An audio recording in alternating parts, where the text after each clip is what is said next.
বাসাবাড়িতে 50 piece কোয়েল পাখি পালনে 30 দিনের আয় ব্যয়ের একটু ধারণা দেওয়ার চেষ্টা করি চলুন। অর্থাৎ আপনি যদি আপনার বাসাবাড়িতে শখ করে ডিম খাওয়ার জন্য অথবা শখের কারণেই 50 পিস কোয়েল পাখি পালন করে থাকেন, তাহলে আপনার 30 দিনের আয় ব্যয়ের একটু ধারণা দেওয়ার চেষ্টা নিয়েই থাকবে আজকের এই ভিডিওটি। অর্থাৎ 50 পিস কোয়েল পাখি কী পরিমাণ খাবার খাবে এবং সেই খাবারের ব্যয় কেমন হবে, পাশাপাশি কী পরিমাণ ডিম দিবে এবং সেই ডিমের আয় কেমন আসবে, সব কিছুর A to Z নিয়ে থাকবে আজকের এই ভিডিওটি। চলুন মূল ভিডিওটি শুরু করা যাক।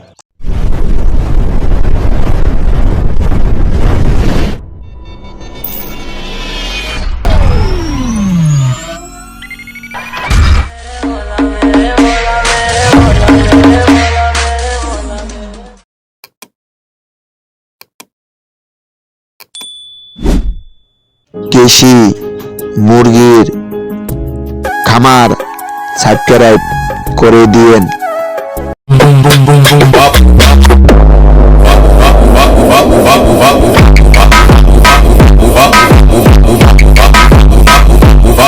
করা যাক। আমরা হিসাবের সুবিধার্থে কিছু বিষয় ধরে নিতে চাই।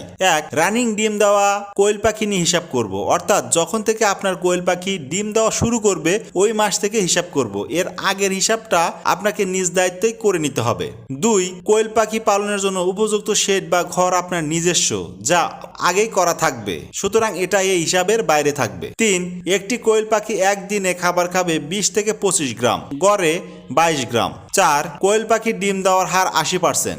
30 পিস কোয়েল পাখি পালনে মাসিক ব্যয়, একটি কোয়েল পাখি একদিনে খাবার খায় 22 গ্রাম, অতএব একটি কোয়েল পাখি 30 দিনে খাবার খায় 22 × 30 = 660 গ্রাম। সুতরাং 50টি কোয়েল পাখি 30 দিনে খাবার খাবে 660 × 50 = 33,000 গ্রাম। আর আমরা জানি 1000 গ্রামে হয় 1 কেজি, সুতরাং 33,000 গ্রাম হবে 33 কেজি। খাবার খরচ, 1 কেজি খাবারের দাম 56 টাকা। কারণ আপনি যদি নারিশ কোম্পানির লেয়ার 1 খাবারটাও কিনেন, তাহলে আশা করব আপনি এই রেটের মধ্যে খাবারটা পেয়ে যাবেন। কারণ আপনারা অনেকেই ভিডিও দেখার পরে কমেন্ট করে থাকেন যে ভাই 56 টাকায় কোনো খাবার পাওয়া যায় না। আসলে আপনি যদি বাজারে খবর নেন যে এটা লেয়ার 1 খাবার, আপনাকে আগে বিষয়টি বুঝতে হবে। কারণ আমি এখানে রানিং ডিম দেওয়া পাখি নিয়ে হিসাব করতেছি, সুতরাং এখানে আমি লেয়ার 1 খাবারের দামটা ধরেই এই হিসাবটা করব। সুতরাং আপনাকে অবশ্যই এই বিষয়টা মাথায় রেখে এই ভিডিওটি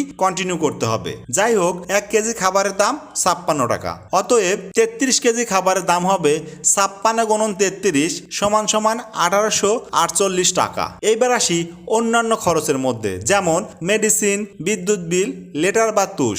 এইগুলা টোটালি আমার খরচ আসবে 700 টাকার মতো। কেননা মেডিসিন 300 টাকা, বিদ্যুৎ বিল 200 টাকা এবং লিটার বা তুষ 200 টাকা। এই টোটাল খরচ আসলো 700 টাকা। সুতরাং সর্বমোট খরচ যদি আমি হিসাব করি, যেহেতু আগের খাদ্য খরচ 1848 এবং পরে অন্যান্য খরচ 700, টোটাল আমার আসছে 2548 টাকা। এখন আসবো 50 পিস কোয়েল পাখি পালনে মাসিক আয়টা কত, অর্থাৎ কি পর্যন্ত ডিম পাচ্ছি এবং সেই ডিম কি পরিমাণে বিক্রি করতেছি। যাই হোক, 80% প্রোডাকশনে, এখন অনেকে বলতে পারেন ভাই 80% প্রোডাকশন তো পাওয়া যায় না। ভাই আপনার যদি প্রকৃত খামারি হয়ে থাকেন বা কোয়েল পাখিকে নিজের প্রফেশনে ধরতে চান বা কোয়েল পাখির সঙ্গে একটু সময় স্পেন্ড করেন বা তাদের ভালো মন্দ বুঝেন, তাহলে আশা করব আপনি খুব সহজে 80 থেকে উপরের প্রোডাকশন রেটটাই পাবেন। এখন বলতে পারেন যে ভাইয়া আমি তো এরকম পাই না। আপনি আমার একদিন হ্যাচারিতে আসেন, আমার অনেকগুলো খামারি আছে যাদের সাথে আপনাকে আমি পরিচয় করিয়ে দেব। তারা সকলে প্রায় 85 থেকে 95% ডিম প্রোডাকশন পেয়ে থাকে। সুতরাং এটা ডিপেন্ড করবে আপনার পরিবেশ, পরিচর্যা এবং খাদ্যের উপর। আপনি যদি খাদ্য সঠিক সময়ে সঠিকভাবে সরবরাহ করেন এবং সঠিক পরিবেশ এবং পরিচর্যা করেন, তাহলে ইনশাল্লাহ আপনার পাখি সর্বদা সবসময় 80%-এর উপরই প্রোডাকশন দেবে। যাই হোক, অনেক কথাই বলে ফেললাম, এইবার চলুন একটু হিসাব নিকাশ করে ফেলি। যেহেতু 80% প্রোডাকশনে 50টি কোয়েল পাখি একদিনে ডিম দেবে 40টি, অতএব 50টি কোয়েল পাখি যদি 30 দিনে ডিম দেয়, 40 × 30 = 1200 ডিম। অর্থাৎ 50টি কোয়েল পাখি 80% প্রোডাকশনে 30 দিনে আমাকে সর্বমোট ডিম দিচ্ছে 1200টি ডিম। এখন আমরা এই 1200টি ডিম বিক্রি করে দেখবো আমাদের কত টাকা আসে। যেহেতু ডিমের দামটা কিন্তু এলাকা ভিত্তিক কম বেশি হয়ে থাকে, আমার এলাকায় ডিম এক রেট, আপনার এলাকায় ডিম এক রেট, এরকম ভাবে কম বেশি হয়ে থাকে। সুতরাং যেহেতু আপনার 50 পিস কোয়েল পাখি, এটা কিন্তু আপনার বাসা থেকেই আপনার প্রতিবেশী অনেকেই আছে যারা কোয়েল পাখির ডিম পছন্দ করে, তারা খুব সহজে আপনার কাছ থেকে 3 বা 3.5 টাকা রেটে এই ডিমগুলো কিনে নিয়ে যাবে। আর যখন আপনি বাণিজ্যিক আকারে পালন করবেন তাহলে অবশ্যই আপনাকে কোনো না কোনো পাইকারের কাছে যেতে হবে, সেক্ষেত্রে আপনি 3 টাকা রেট পাবেন না, একটু কম রেটে আপনাকে বিক্রি করতে হবে। যাই হোক, আমি যেহেতু 50 পিস কোয়েল পাখির হিসাবটা এখানে করতেছি, সুতরাং আমি এই হিসাবটা এইভাবে ধরে করব। পরবর্তীতে যখন আমি 500 বা 1000 কোয়েল পাখি হিসাব করব তখন ডিমের রেটটা একটু কম ধরে হিসাব করব ইনশাল্লাহ। সুতরাং ওই ভিডিওগুলো দেখার আমন্ত্রণ রইল, হয়তোবা অল্প কিছুদিনের মধ্যে ওই ভিডিওগুলো আমি আপলোড করব আমার চ্যানেলে, চাইলে দেখে নিতে পারবেন। যাই হোক, যেহেতু 1 পিস ডিমের বর্তমান বাজার 3 টাকা, অতএব আমার কাছে যে 1200 পিস ডিম এক মাসে পেলাম সেটার বর্তমান বাজার এসে দাঁড়াবে 3 গুণন 1200 সমান 3600 টাকা। সুতরাং আয়ের পরিমাণটা চলুন আমরা একটু বের করে নেই। 50 পিস কোয়েল পাখি পালনের সর্বমোট ব্যয় হয়েছে আমাদের 2548 টাকা, যেটা অনেক আগেই বের করে নিলাম। এরপরে 50টি ডিম আমরা বিক্রি করে মোট আমাদের আয় হয়েছে বা আমাদের ইনকাম হলো 3600 টাকা। এখন টোটাল আমাদের আয় হলো না ব্যয় হলো সেটা আমরা চলুন একটু দেখে নেই। যেহেতু আমাদের ডিম বেশি বিক্রি হয়েছে এবং খরচ কম হয়েছে, সুতরাং আমাদের আয়ই হয়েছে। অতএব আয় সমান 3600 বিয়োগ 2548 সমান 1052 টাকা। পরিশেষে আমরা এটা বলতে পারি যে 50 পিস কোয়েল পাখি পালনে এক মাসে লাভের পরিমাণ বা আয়ের পরিমাণ 1052 টাকা। বিশেষ দ্রষ্টব্য যেটা না বললে নয়, এখানে প্রোডাকশন রেট 80% ধরা হয়েছে। অনেক সময় এই রেট কিন্তু কম বেশি হতে পারে, আবার ডিমের দামও এলাকা ভিত্তিক কম বেশি হতে পারে, যেটা নিয়ে আমি অলরেডি কথা বলেছি, সো আমি আর এটা বলতে চাচ্ছি না। এরপরে আমরা যে বিষয়টা নিয়ে আলোচনা করব সেটা হলো কোন বয়সের পাখি দিয়ে শুরু করবেন এবং কত পিস কিনবেন। চলুন এই বিষয়টা নিয়ে একটু আমরা বিশদ আকারে আলোচনা করার চেষ্টা করি।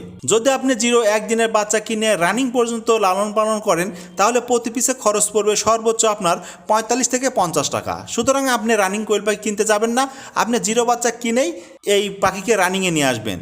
এবং 0 বাচ্চার রেট কিন্তু সচরাচর 7 থেকে 8 টাকার মধ্যেই থাকে। সুতরাং আপনারা চাইলে কিন্তু আমাদের কাছ থেকেও 0-1 দিনের বাচ্চা নিতে পারবেন এবং 0-1 দিনের বাচ্চা নিতে স্ক্রিনে দেওয়া নাম্বারে আমাদের সাথে যোগাযোগ করতে পারবেন। যাই হোক, যে কথা বলছিলাম যে আপনি 50 পিস কোয়েল পাখি যদি রানিং করতে চান তাহলে আপনাকে 100 পিস 0 বাচ্চা কিনে পালন করতে হবে, কারণ 50% ছেলে পাখি হবে, যেটা আপনি বিক্রি করে দিয়ে ওই যে ছেলে পাখির টাকা দিয়ে বিক্রি করলেন ওইটা দিয়ে ফিড কিনে বাকি 50 পিস যে মহিলা পাখি থাকবে ওদেরকে খাওয়াবেন। এতে করে আপনার খরচটা কম হবে বা কম আসবে। এভাবে কম আসবে যে আপনি এই টাকা যখন ওই টাকার মধ্যে, অর্থাৎ এই 50 পিস ছেলের পাখির টাকা 50 পিস মহিলা পাখিকে খাবার খাওয়াবেন, তখন অটোমেটিক আপনার এই যে পরবর্তী সেশনটা এটা ফিল আপ হয়ে যাবে এবং এর মধ্যে আপনার পাখি ইনশাল্লাহ ডিমে আসবে। সুতরাং এই যে ছিল সর্বোপরি বিষয় যেগুলো নিয়ে আমি আলোচনা করলাম যে আপনি কোন বয়সের পাখি দিয়ে কিভাবে শুরু করবেন। কারণ অনেকেই আপনাকে অনেক কথা বলবে বা অনেকেই না বুঝে অনেক ভাই কমেন্টও করবেন যে ভাই হয়তো বা আপনি 0 বাচ্চা বিক্রি করার জন্য এই কথাগুলো বলছেন। জি ভাই, আমি এটাই বললাম এই কারণে যে আমি আপনাকে অনেকগুলা দিক দেখাইলাম। এখন আপনি আপনার মতো করে 0 দিয়ে শুরু করবেন না রানিং দিয়ে শুরু করবেন না 30 দিনে শুরু করবেন, সেটা আপনার ব্যাপার। কারণ রানিং পাখি দিয়ে যদি আপনি শুরু করেন আপনার পাখি আসার পরে ওই 3 থেকে 5 দিন ডিম দেবে না। সুতরাং ওই 3 থেকে 5 দিন আপনাকে ফ্রি খাওয়াইতে হবে, প্রত্যেক দিন 2 টাকা করে খাবার খাবে। তাহলে বুঝতে পারছেন যে ওই সময় যখন আপনি রানিং পাখি নিয়ে এসে ডিমে নিয়ে আসবেন, কারণ ওই সময় যদি আপনি লেয়ার ওয়ান দেন তাহলে আপনি রেজাল্ট পাবেন না। সো আপনাকে ওই সময় সোনালী বা ব্রয়লার মুরগির প্রি স্টার্টার ফিড দিতে হবে, যা আপনার ডেইলি 2 টাকা করে খরচ হবে। আবার যদি আপনি 30 দিনে পাখি নিয়ে যান তাহলে আপনাকে স্থান পরিবর্তন করার জন্য আপনাকে এক্সট্রা 3 থেকে 5 দিন সময় বেশি দিতে হবে। এছাড়াও আপনি যেখান থেকে 30 দিনের পাখি নেন না কেন আপনাকে তারা 2 দিন 3 দিন ঠকাই দেবে, কারণ এটাই করে থাকে ম্যাক্সিমাম খামারিরা। সুতরাং আপনি 0 দিয়ে শুরু করলে এই হ্যাসেলগুলো আপনি নিজের থেকেই অ্যাভয়েড করে চলতে পারবেন। তারপরে ভাইয়া বিস্তারিত বিষয় আপনি কি করবেন, কি দিয়ে শুরু করবেন। তবে আমার দিক থেকে সাজেশন থাকবে যে আপনারা 0 বাচ্চা দিয়ে শুরু করেন। 0 থেকে একেবারে ডিম আসা পর্যন্ত ইনশাল্লাহ আপনি 35 থেকে 40 দিনের মধ্যে ডিম পাবেন, যদি আমার চার্ট বা আমার গাইডলাইন ফলো করেন। আর আমার চার্ট বা গাইডলাইন নিয়ে আমার চ্যানেলে অসংখ্য ভিডিও আছে, চাইলে দেখে নিতে পারেন, অথবা আমার সাথে হোয়াটসঅ্যাপে যোগাযোগ করে আমার চার্টটাও নিয়ে নিতে পারবেন। সো আজকের ভিডিওটি এ পর্যন্তই। আল্লাহ তাআলা আপনাদের সবাইকে ভালো রাখুক, সুস্থ রাখুক। শাইন অ্যান্ড পেটস কোয়েল হ্যাচারির সাথে থাকুন। করবো খামার, গর্ব দেশ, বেকারত্বের সময় শেষ। আল্লাহ হাফেজ।